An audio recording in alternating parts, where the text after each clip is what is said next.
want to make sure I have our interpreter's full name because they never get recognized the way they should be. So Joanna Didio, is that? Desio, I'm sorry. I've ruined it again, but she will be our interpreter today. To my immediate right is Laurence Cossé, who's a French critic, novelist, playwright, and journalist. She has reported for Radio France and the newspaper Le Quotidien de Paris, interviewing such luminaries as Andrei Tarkovsky and Jorge Luis Borges. She is the author of the satirical thriller The Corner of the Veil and several historical novels, including the best-selling Prime Minister's Woman.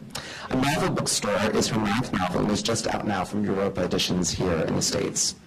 And on my far right is Hervé Le Tellier, who's a writer, journalist, mathematician, food critic, and teacher. Could you possibly be more things? I don't think that's enough. He's a multi-hyphenate. He has been a member of the group with the early post since 1992 and one of the papous of the famous radio program France Culture. He has published 15 books of stories, essays, and novels. He's not nearly prolific enough as well, in addition to everything else. His latest publications include a collection of poetry Indiens and a novel Je m'attache très facilement, which earned him the Grammy Prize. His newest novel in English is Enough About Love, published this past February by Other Press. So please welcome them with me.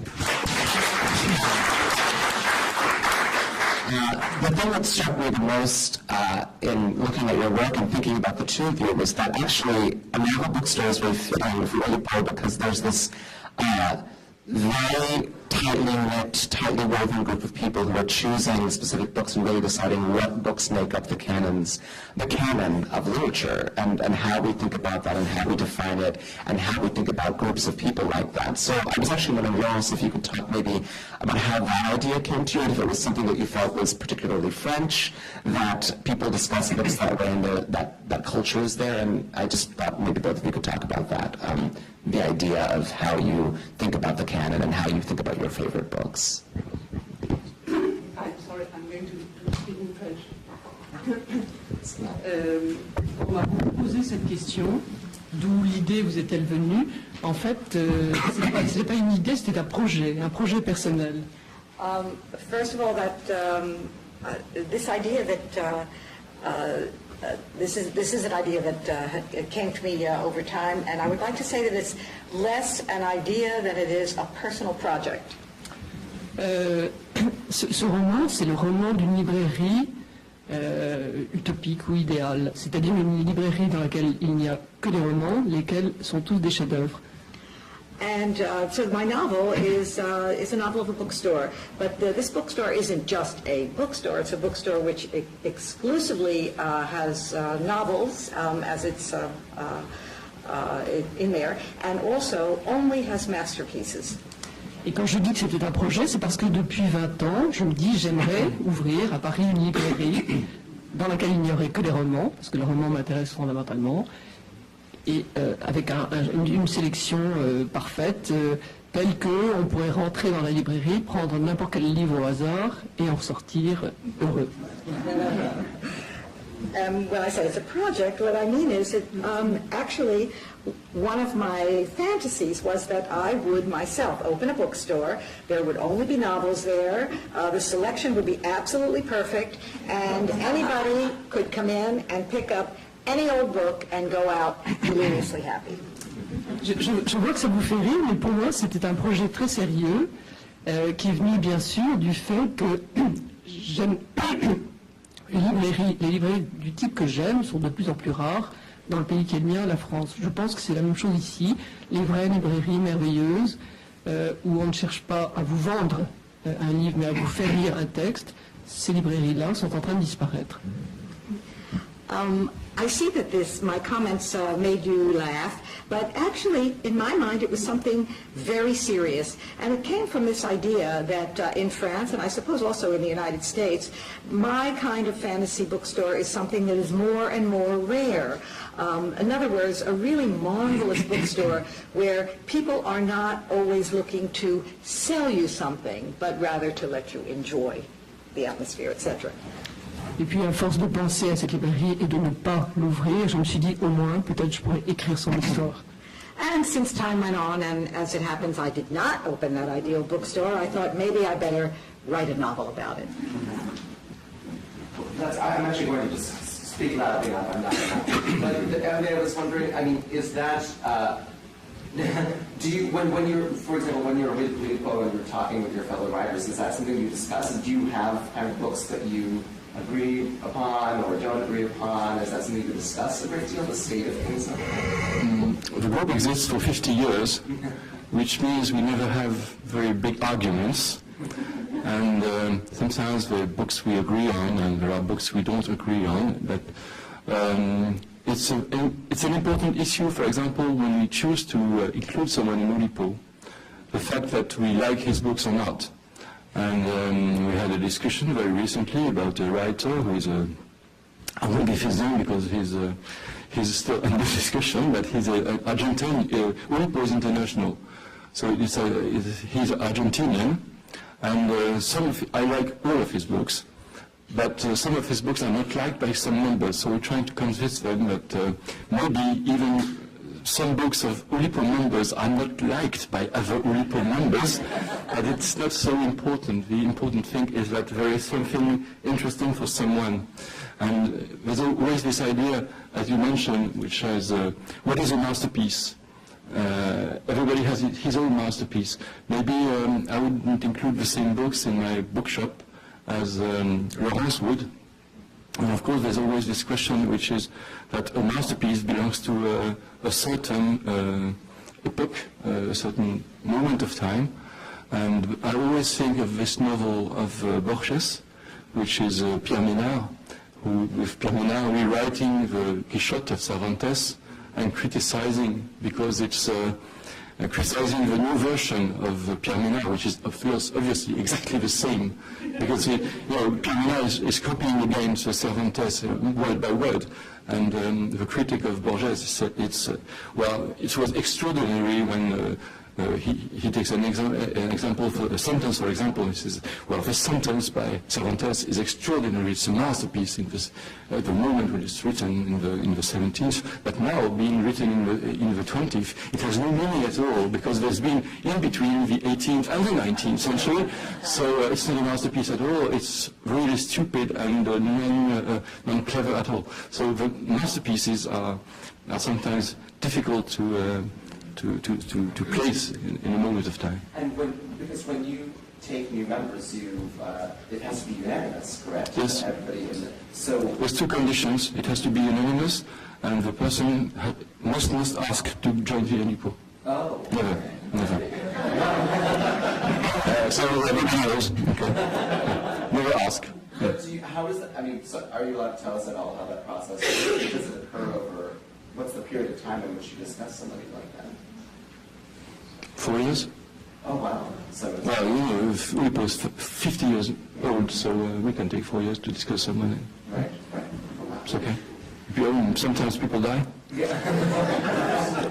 One was Gilbert, one was an American guy who is Gilbert Sorrentino.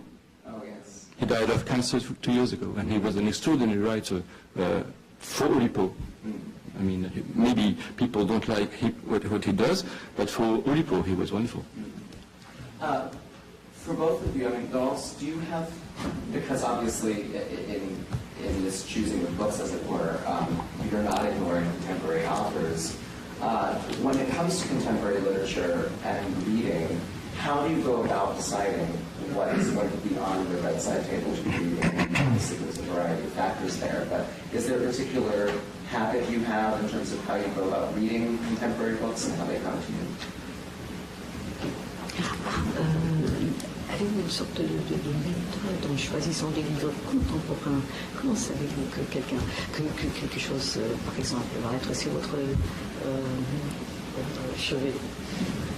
Vous parlez de Laurence Cossé et non pas de la librairie au bon moment. You're talking about Laurence Cossé and not this novel. Je lis beaucoup de romans. Je ne lis en fait que des grands romans. Comment je fais? Je n'attache aucune importance aux critères de nouveauté, ce qui est très libérateur. I read a lot of novels, and I only read great novels. I attach absolutely no importance to novelty, which means that I'm very liberated. Alors, comment est-ce qu'on trouve un grand roman? D'abord, à force d'avoir beaucoup lu, on a sa propre grille d'appréciation. Et pour moi, la qualité du style est absolument déterminante. Quand j'ouvre un livre dont j'ignore tout, dont on ne m'a jamais parlé, dont je ne sais pas ce que c'est, honnêtement, au bout de 5 pages, je vois très clairement si la forme est intéressante ou non, pour moi. Now, question is, how do you find a great novel? First of all, you have to have been somebody who has read a great deal in your life. And then secondly, for me, the capital thing is the quality of the style. After I've read 5 pages, I can determine whether the form and the style have greatness or not. Alors, il y a un autre critère essentiel pour moi. J'ai pas mal réfléchi à ça. On est obligé de demander conseil dans la masse considérable des romans publiés depuis des siècles. Et cet autre critère, c'est l'enthousiasme de quelqu'un dont j'estime les goûts. Un ami, grand lecteur, etc., qui me dit « Comment tu n'as pas lu ce roman? Mais quelle chance tu as, lis-le d'urgence !» Là, tout de suite, je l'ouvre. And then there's another very essential criterion that I personally follow, and that happens to be the enthusiasm of someone whose taste I respect. When that person says to me, "How is it possible that you have not read this novel? This novel is marvelous," then I know I should go to it. There's certainly a focus there on novels. Do you tend to read more novels versus, I mean, personally, for example, generally, if I'm reading for pleasure, I read fiction. And I find that transportative in general. But is that something you agree with, or do you vary it more so than that in terms of how you read? I agree with Laurence. Of course, there's too many books, too many bad books, too many good books. So there's a lot of chances that you will never read the right books at the beginning. So I'm like her, which means I begin reading 5 pages and I know if I'm going to finish the book or not. I listen to people, and I also teach, and sometimes I listen to students. And one of my students told me, I don't know, 5 years ago, I was very ashamed, I'd never read him, but I didn't know Roberto Bolaño. And I discovered Roberto Bolaño, which I'm ashamed I discovered when I was 47. And I read all Roberto Bolaño when I was very in admiration of what he did. And so it's just discoveries, and the decision. The thing is, when I read someone, I usually read all of it. This is something very, very often for me. I mean, when I discover something, I try to read all of it. I don't know why. It seems... Well, I found someone, I'm living with him for about 1 year, 2 years, and not only with him, but I'm trying to read everything. This is maybe something very common for readers, I think, for big readers. It's when you discover someone, you try to know everything he has done, and you discover sometimes that people not always write the same book, which is very nice, and sometimes you discover that people always write the same book, and this is a bit disappointing, but still you read it because, you hope it's still going to be the same one, but before. I think it was A.J. Bertel actually in her creative writing classes would have her students tell them to read the first books of authors, because she wanted the students in the class to understand that you don't necessarily just go out and read the masterpiece by somebody, the culmination of somebody's life's work, but the fundamental experience that those people had writing wise to teach something about the trajectory of how people learn writing. But you make a very, very good point, because Bolaño here in the States is the kind of prime example of an author in translation who found a mass audience and was published beautifully in the States. And I think everybody wanted to read every possible book by Bolaño like that. And I'd be interested to hear from both of you we hear again and again in the States that there's not enough attention paid to literature and translation. It's a harsh fact of the publishing scene here, but I wonder what you see that scene like in France, if it's better there, or if you find that you have more access to books from other countries and other writers there as opposed to here. En France, je me souviens très bien que dans les années 80, il y avait peu de traductions en fait. On déplorait que la France ne traduise pas assez. Ceci s'est complètement retourné. Il y a maintenant, je trouve, une masse de traductions de livres du monde entier qui présentent l'avantage d'être en général des chefs-d'œuvre.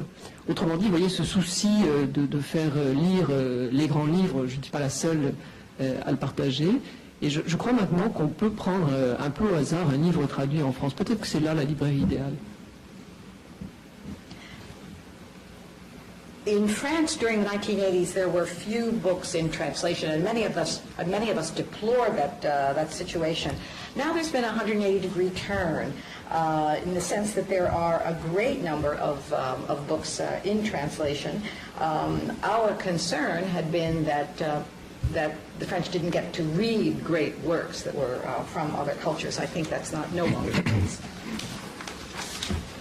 And I mean, how do you feel the scene is there as well? No, I agree with Laurence. The fact is, sometimes we have big American writers in France, but not big American writers in America. So, like, I don't know, Paul Auster, for example, is a typical example. He's maybe a great writer in New York, but I'm not so sure he's well known everywhere else. So, well, that's logical. I mean, même les prophètes en son pays, on va dire ça là. Nobody's prophet. No prophet in one's own. So sometimes people have a literary career somewhere else, which is good. And do you find that for both of yourself? Are there particular places in the world besides the States, for example, where you find your work is particularly resonant, or you've had a reaction like that? Germany. Italy. Oh, right. Why do you think that is? Do you think it's just a certain sensibility, or? Pour ce dernier roman, Italie et États-Unis, ce dernier roman est un roman extrêmement critique du système éditorial et de la critique littéraire en France, extrêmement critique. Un des grands plaisirs de prendre de l'âge, c'est qu'au bout d'un moment, on en a assez de retenir ses pensées et on y va carrément. Donc je pensais moi que ce livre ne serait même pas publié en France. En fait il l'a été, mais je suppose que les Italiens ou les Américains sont davantage bienveillants à l'égard de ce livre parce qu'ils ne sont pas concernés par la charge critique.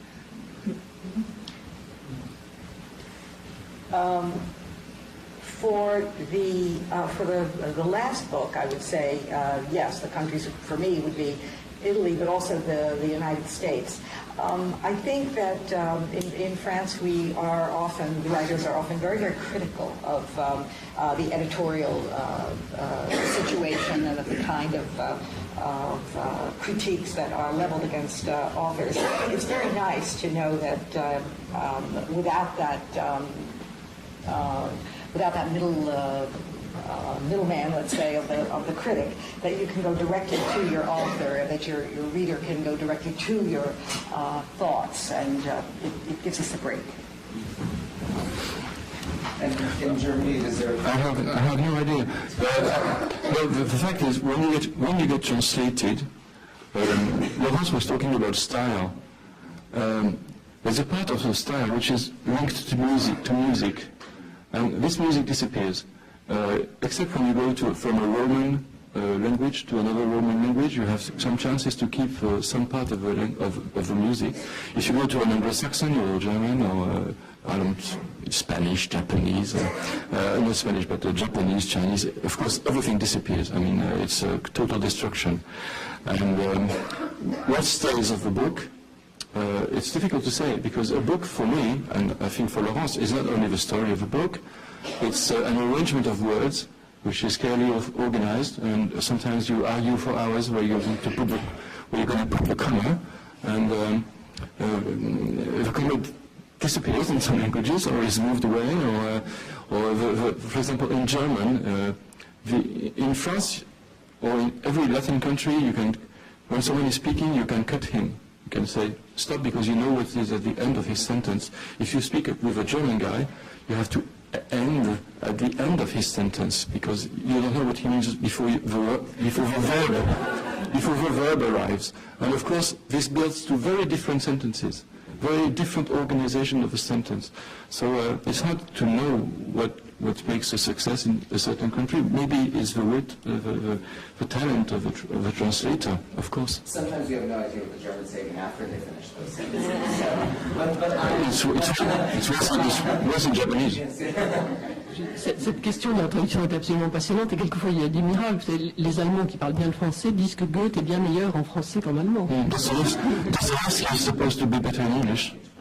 This is a fascinating point that you bring up. Germans who speak both German and French have indicated that Goethe is much better in French than he is in German, and as Hervé added, Dostoevsky is supposed to be better in English. Well, of course, the translators are very important. I mean, Baudelaire translated Edgar Allan Poe, and Vialat translated Kafka. And so when you read Kafka in French, you read Vialat. And maybe it's disappointing because you don't reach to the Kafka very Middle Europe point of view. There should be another translation, I think. There should be another translation of Kafka. I hope there's not too many Vialat admirers in the room. Similarly, Eliot and Saint-Jean-Pierre. Yeah. That was a good question because here we don't, in the States when people talk from a publishing circumstance, it's usually there are literary books over here and there are commercial books over there. And people don't question as much the quality of literary writing that people think, you know, maybe we don't have as many great writers, but no, I don't think people get, but on the writing-based writing level in English, I think people still think that there's great quality there. Somebody, for example, like Theo Ogret is so young and the prose is so stunning. Is there a similar conversation in France where language is obviously so important, you know, about the maintenance of language and traditional style versus progressive style? Is that a conversation there? Is there a worry that maybe there's any deterioration, or is the quality of style in particular, since that's a good point, is that still thought of as being high and good and of quality? Vous savez, il ne faut pas rêver. Dans la meilleure des hypothèses, actuellement en France, il y a 10 000 personnes intéressées par la littérature et dans une hypothèse plus réaliste, 3 ou 4 000. Donc ne pensez pas que le débat public s'oriente autour de la qualité stylistique des auteurs en vogue. Mais dans cette petite communauté de passionnés, bien sûr, ce sont des débats très, très, très vifs. C'est un pays qui peut se déchirer sur un roman. On l'a vu à propos de Houellebecq récemment, on l'a vu à propos des Bienveillantes. C'est un sport national, effectivement, un peu minoritaire. Don't be a dreamer. There are probably 10,000 people that are passionately interested, and 3,000 or 4,000 maybe who seriously discuss this subject. Stylistic concerns really don't hit the majority of the population when they go to choose something to read. But I must say that in the small, passionate society that makes up this group that is so concerned with the maintenance of the French language, yes, it continues. I would say even that it's a national sport, though a small one. Mais enfin, non, une chose importante, la qualité stylistique, la qualité propre littéraire d'un roman ne s'apprécie pas seulement à travers sa fidélité à la tradition et au langage classique. Nous admettons un certain nombre de libertés prises avec le langage classique. Un auteur peut être apprécié précisément parce qu'il apporte un langage tout à fait nouveau, tout à fait... Enfin, on n'en est quand même plus à la stricte perpétuation de la langue académique.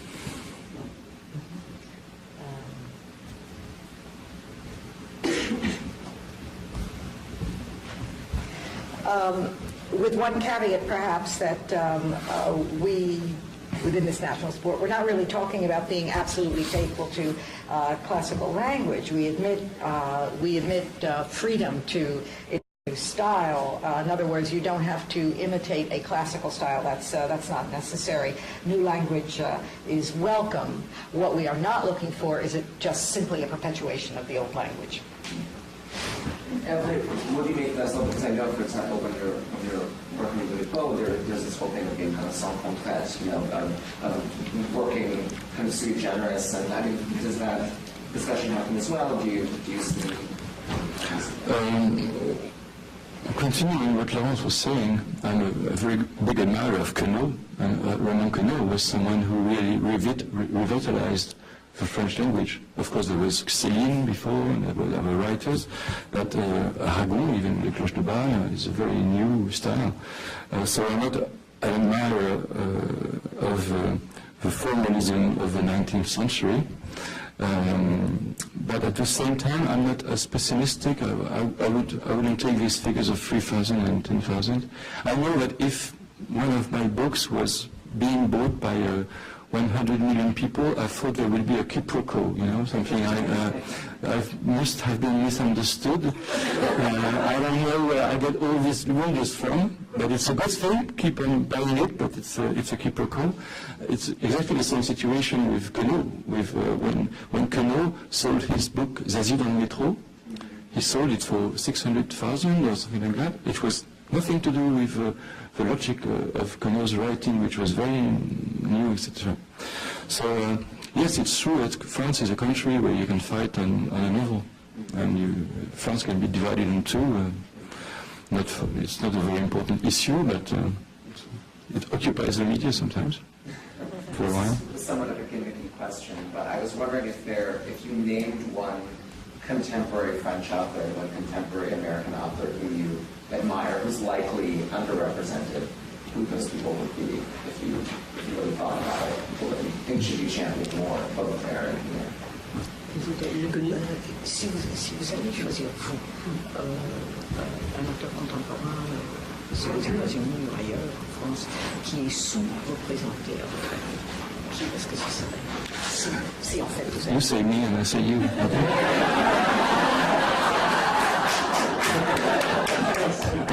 I was going to talk about Laurence Cossé is... Hervé Le Tellier.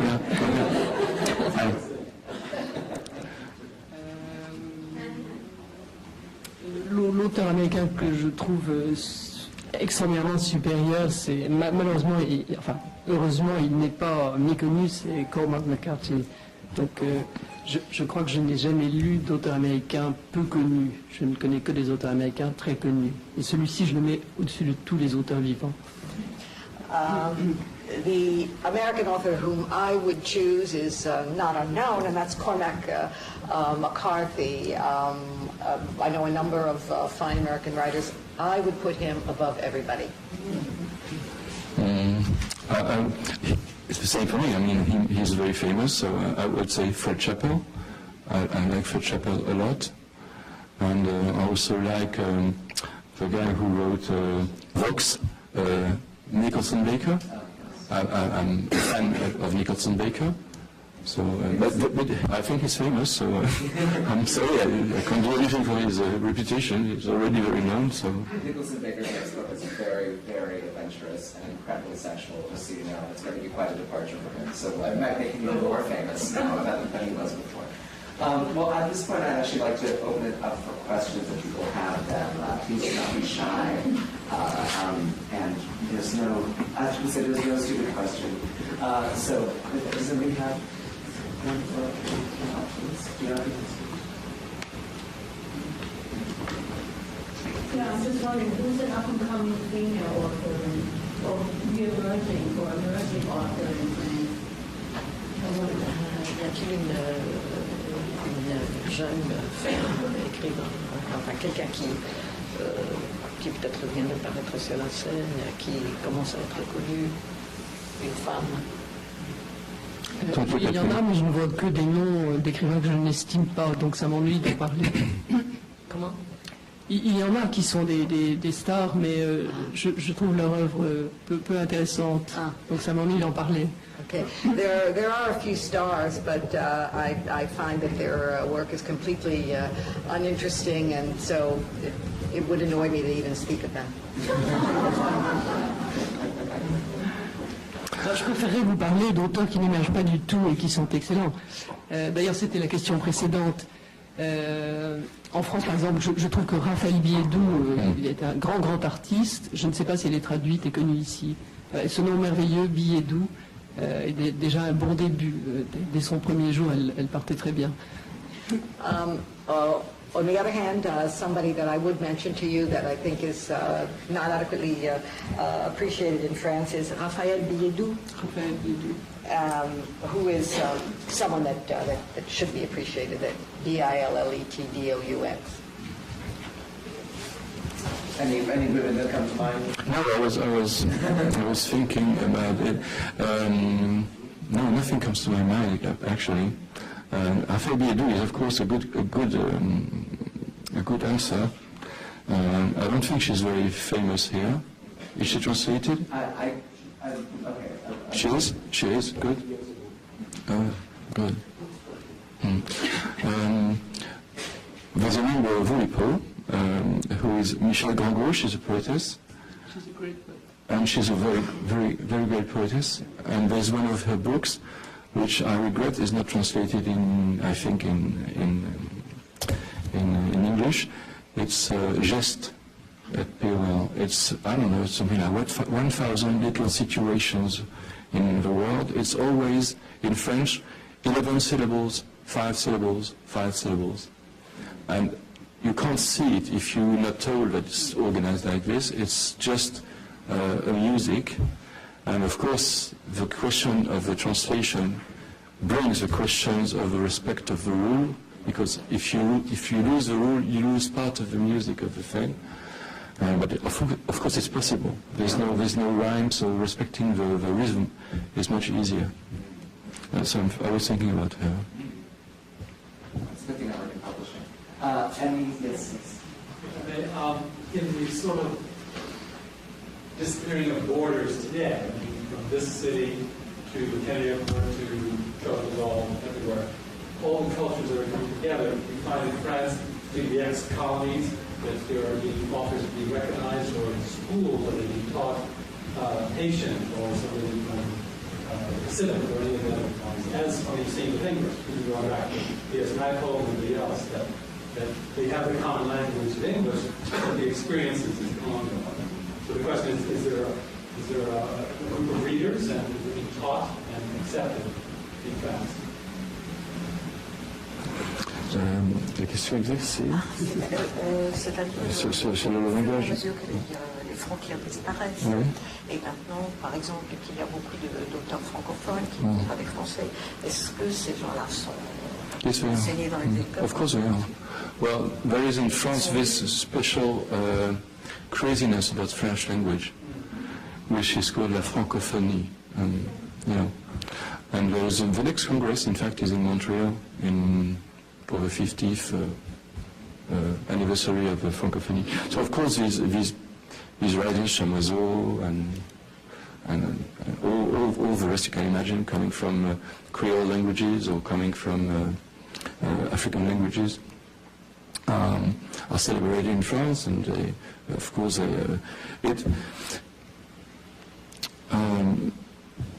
when they are published, they are of course seen as people from the francophonie, which is a bit different than people from France, and there's a kind of color and smell coming from the exotic use of French, and of course the transfiguration of French, which is very interesting, and they are obviously recognized. There's no problem about that. Taught in university.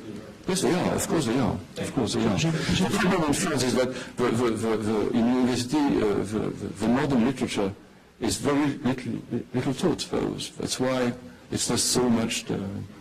But it is. It is.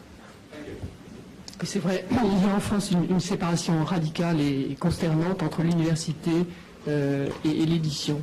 Je crois que c'est très différent ici. Il est exceptionnel que des auteurs vivants soient invités à l'université. C'est une chose qui ne se fait pas. Et ce sont deux castes. They hate us. Ils nous détestent. Really, I mean it. In France, there's a radical separation between L'université, le monde, les professeurs d'université, et l'édition et les auteurs. universities and the publishing field. It's very seldom that the subject of living authors is broached in universities. It's as though there were two different castes. Yeah. A good writer is a dead writer. Yeah, it's a bit of a situation, So you can't criticize that.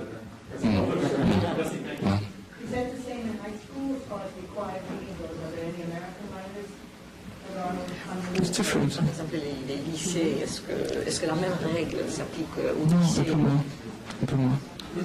Plutôt moins. Il nous arrive d'être invités dans des classes de lycée. Less so. You can get a few living people on the high school level. I'm teaching in university. I have a last degree, 2 hours a week. It's okay. Not too many. No, it's true. When we go to colleges, we meet youngsters who are very surprised to see living authors. We try not to die during the 2 hours we're there. So we drink water, breathe a lot. Il y a un auteur français très bon, d'ailleurs, Paul Constant, qui est à l'université d'Aix et qui essaye depuis 20 ans de faire connaître les auteurs vivants à l'université, en tout cas à Aix-en-Provence. Elle y parvient, mais elle est complètement discréditée par la communauté universitaire, c'est ce qu'elle m'a dit. Elle est considérée comme quelqu'un qui n'est pas sérieux, vraiment pas sérieux. Quel est le prénom de Paul? Paul.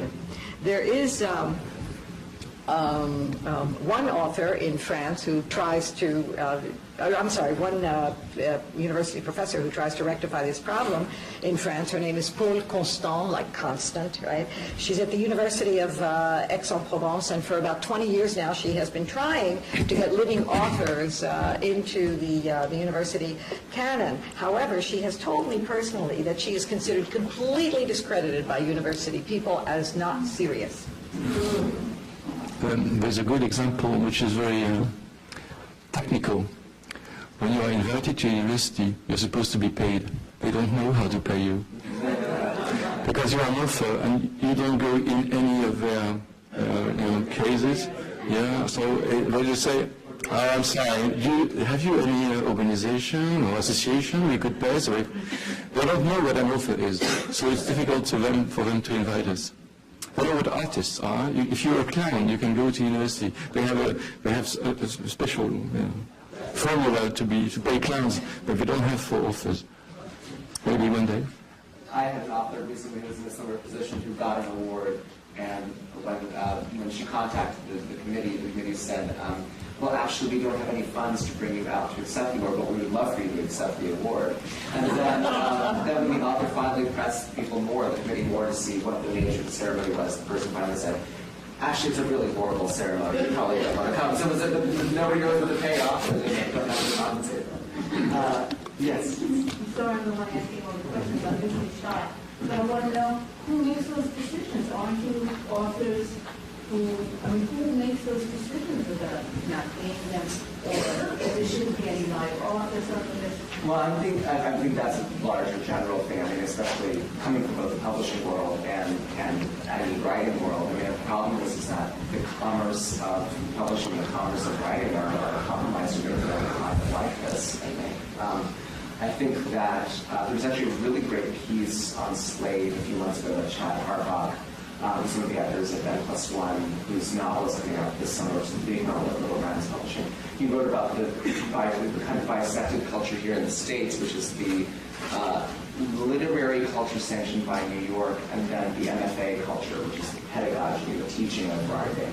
And that more and more, in the States at least, that authors who are part of that pedagogy, right, make their living by teaching writing, actually will not rely as much on the commerce of publishing, because their main vocation will come from constructs like that as opposed to making money or revenue off writing. So I think the other culture that is the one of the writer who's based in New York, who's part of the literary scene, part of the publishing scene, and relies a little bit more on that as a dying breed. So I think it's just a larger question of artists than who you are, that you could go to university or elsewhere, and it's harder and harder. I mean, here in the States, I don't know if this is the case in France, but in the States, there's been a large diminution of funding for foreign language programs in general. There's actually a huge article in the New York Times about 3 months ago about how even languages like French and Spanish, which were the staples of foreign language programs in the States, were just slashed drastically. Is that the case in France? Is there still funding for language programs like that, or is that an issue there? Because it is here.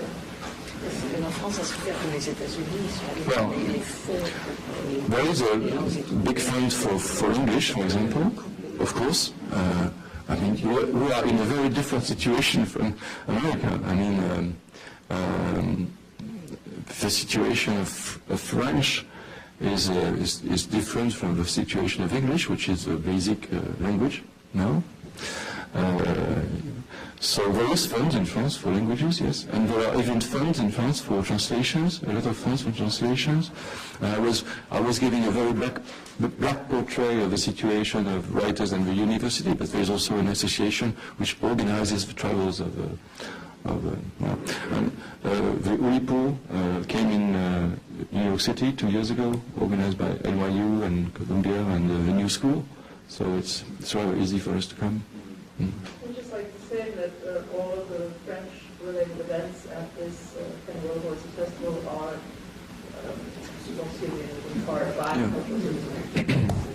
the exporting of French culture is still a great priority. Yes, it is.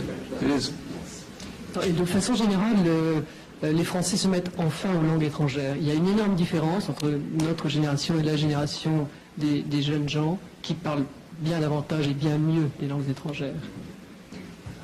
I would like also to say that, generally speaking, foreign languages in France today are much more studied than they have been in the past. Young French people today speak foreign languages much better than the preceding generation. Yes. I'm just very curious to know what both of you are cooking now. That's the next project, and more specifically since we are dealing with cultural difference.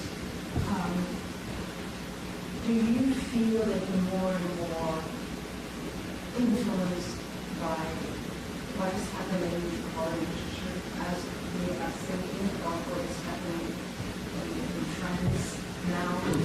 There's so much change, politics, Quel est votre prochain projet et est-ce que vous pensez que vous êtes influencé? Je vais traduire. Les simplement savoir ceux qui vous travaillent pour le moment en français, prochain roman, la scène internationale vous influence aussi la scène politique française vous influence. Il y a quelque chose qui a changé, disons, dans les périodes. Vous voulez parler de la crise économique mondiale? And the question just asked by Laurence was, are you talking about the worldwide economic crisis right now? Mm. Well, I just finished a book which has little to do with the world crisis, but I'm thinking more and more that my next book will talk about the question of engagement, political involvement.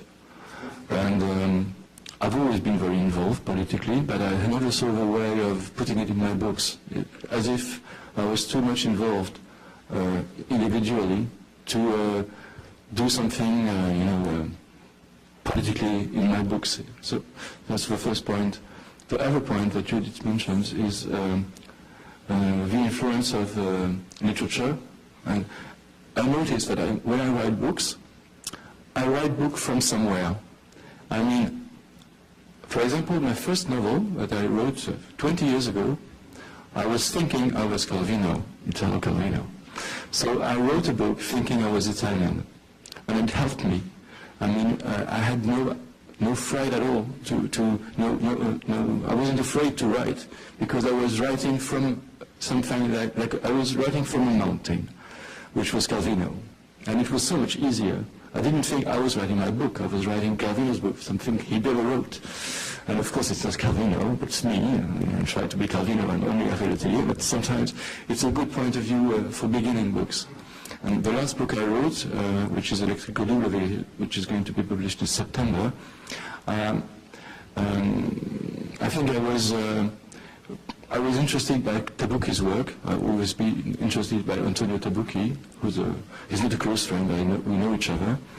And so it's in Portugal, and I was thinking about Portugal writing it. It helped me.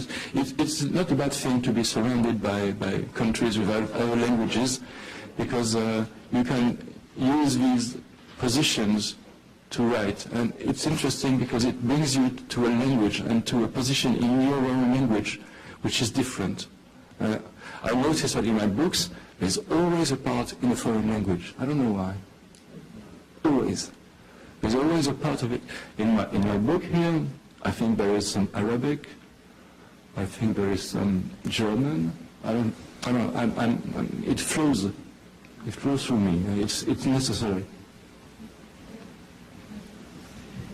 Moi, je vous répondrai que je suis en fait très influencé par le contexte, mais avec toujours un certain décalage. Par exemple, un de mes romans va être traduit en américain et paraître au mois de septembre. Il s'appelle An Accident in August. Et le point de départ, c'est l'accident du 31 août 1997 dans lequel la princesse Diana est morte à Paris. For my part, I'm very influenced by context, but always with a certain amount of shift or removal. For example, comment s'appelle le roman que vous avez mentionné? Il s'appellera en américain An Accident in August. Oh, An Accident in August. My point of departure happens to be the 31st of August, 97, which was the death of Princess Diana. Alors, j'ai mis 7 ans, enfin j'ai attendu 7 ans pour commencer à écrire ce livre, et puis alors, je suis influencé par le contexte, mais à contre-pied. Par exemple, dans ce livre, il n'est absolument pas question de la princesse Diana, il est beaucoup question d'un personnage imaginaire qui a un rôle central dans l'affaire. Voilà, c'est le chauffeur d'une petite voiture blanche qui a provoqué l'accident et qu'on n'a jamais retrouvé. Donc finalement, ce qui m'intéresse dans le présent, ce sont les choses non résolues, les énigmes, et puis évidemment le grand questionnement de fond, puisque je m'aperçois que quel que soit le sujet sur lequel j'écris, ce sont toujours des romans politiques, dans la mesure où ce sont toujours des romans qui envisagent la question du pouvoir sous un angle ou un autre.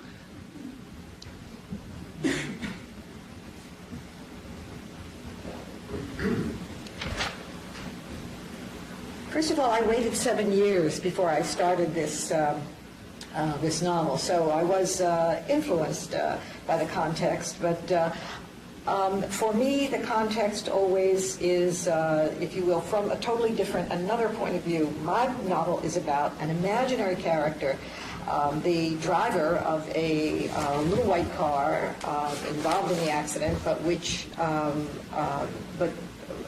everyone has absolutely lost sight of this person, and so there's something unresolved. Everything I write has something that is unresolved. Whatever the subject that is, whatever subject I approach, however, there's always the question of power from one angle or another. J'espère que c'est une réponse. I hope that's an answer. Would you, the question is... C'est vraiment pour moi une énigme.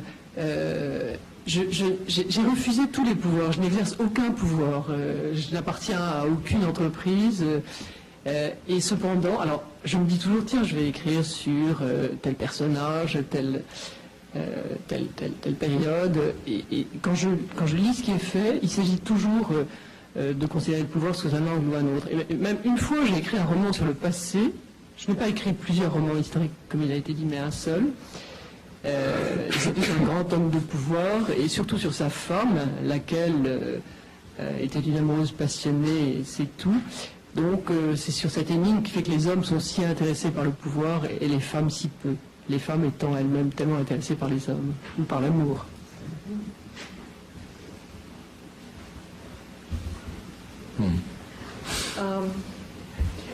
To me, the whole subject of power is an enigma. I'm someone who has always refused to have power. I exercise no power. I'm not the head of any kind of a business or something. Once I did write a novel in the past based on a great, powerful man and his wife was a very passionate, loving person. The question that I posed is, how is it possible that men are so interested in power, whereas women hardly, and what interests women more is love and passion. No. Well, I would agree. I think power is a way for men to have sex, and it's a way for them. It's a substitute for sex afterwards. Well, I agree that maybe some women are not interested by power, but I remember this badge that was for Margaret Thatcher, and it was, she may be a woman, but she can't be a sister. And so some women may be interested in power. Well, you must always avoid generalization, but I really think that even the search for power is a way of domination that is something very linked to sex, even for men, especially for men, I mean. And I really think I'm very Freudian on this point of view, which I think really the life is guided by sex. And the idea of searching for power has something to do with search for sex and search of domination and search of attraction. And the attraction of power, you know, le plaisir de l'uniforme. I'm sorry to ask that question to begin with. Well, anyway, thank you so much for coming this afternoon, and thank you very much to our authors, Laurence, Hervé, and Joanna, for interviewing.